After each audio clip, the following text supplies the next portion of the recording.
शुक्ला ने विभिन्न मुद्दों पर प्रतिक्रिया देते हुए कहा है कि छत्तीसगढ़ बीजेपी में गुटबाजी चल रही है। अमित शाह खुद को बैठक कर रहे हैं और पार्टी नेताओं को समझाना पड़ रहा है। वहीं उन्होंने केंद्र सरकार पर धान का बोनी नहीं देने का आरोप भी लगाया। सुशील आनंद ने कहा कि भविष्य में धान 2800 से 3600 के समर्थन मूल्य में लिया जाएगा। बीजेपी ने धान मामले में जनता के साथ धोखा किया है। साथ ही नए वोटर्स को लेकर कहा कि छत्तीसगढ़ में 16 लाख नया वोटर है। भाजपा के राष्ट्रीय अध्यक्ष जब आए थे तो 1600 लोग तक इकट्ठा नहीं कर पाए। इसके अलावा उन्होंने बीजेपी नेता रविशंकर प्रसाद के छत्तीसगढ़ दौरे पर भी तंज कसा। सुशील आनंद शुक्ला ने कहा कि रविशंकर प्रसाद छत्तीसगढ़ में जिले में नमक छिड़कने आ रहे हैं। विधानसभा में ऐसे व्यक्तियों को प्रत्याशी बनाया गया जो सक्रिय नहीं थे।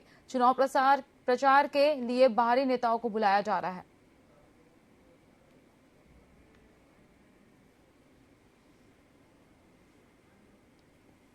जिस प्रकार से नेताओं में आपसी गुटबाजी चल रही है, अमित शाह जी को स्वयं बैठक करके धमकाना पड़ रहा है, तो भाजपा भी तो उसी के रास्ते पे जाएगा ना। जैसे वरिष्ठ नेता आचरण दिखाएंगे।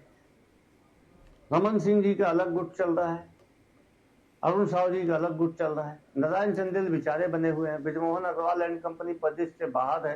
तो ऐसे में जो युवा मोर्चा के कार्यकर्ता है वो भी अपने नेताओं का ही अनुसरण करेंगे, जिससे वहां भी गुटबाजी दिख रही है। छत्तीसगढ़ का सबसे बड़ा मुद्दा है और छत्तीसगढ़ का किसान इस बात को बेहतर ढंग से समझ रहा है कि उनको यदि उनकी उपज की 2640 रुपए कीमत मिली तो भूपेश बघेल के कारण मिली।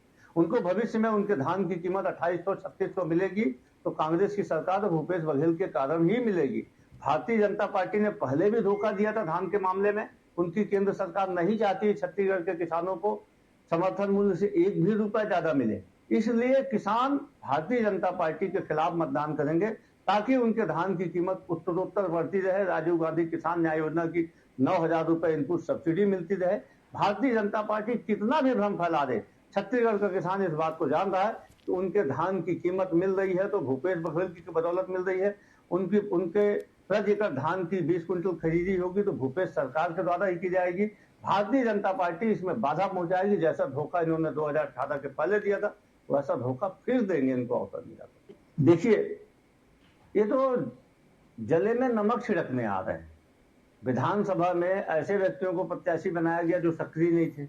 उस क्षेत्र के भारतीय जनता पार्टी के कार्यकर्ता जो वर्षों से वहां खून पसीना लगा रहे थे। देखिए, चाहे पक्ष में हो चाहे विपक्ष में हो, क्षेत्र में कार्यकर्ता ही ताकत होते हैं और कार्यकर्ता खून पसीना लगा के जनता की आवाज उठाते हैं। विपक्ष में तो भी जनता की आवाज उठाते हैं और सत्ता में तो भी। अब भारतीय जनता पार्टी ने उन कार्यकर्ताओं के साथ गलत किया है, उन कार्यकर्ताओं की भावनाओं के साथ खिलवाड़ किया है। इन तीनों विधानसभा में रविशंकर प्रसाद जी आ जाए या स्वयं अमित शाह आ जाए, कोई फर्क नहीं पड़ने वाला। कार्यकर्ता स्वाभिमानी होते हैं। भाजपा का कार्यकर्ता अपने स्वाभिमान के खिलाफ नहीं जाएगा। इतना है कि इन तीनों विधानसभा में भाजपा की जमानत भी नहीं बचेगी। 16 लाख नए वोटर हैं और देखिए भाजपा के राष्ट्रीय अध्यक्ष आए थे, उनकी कार्यकर्ता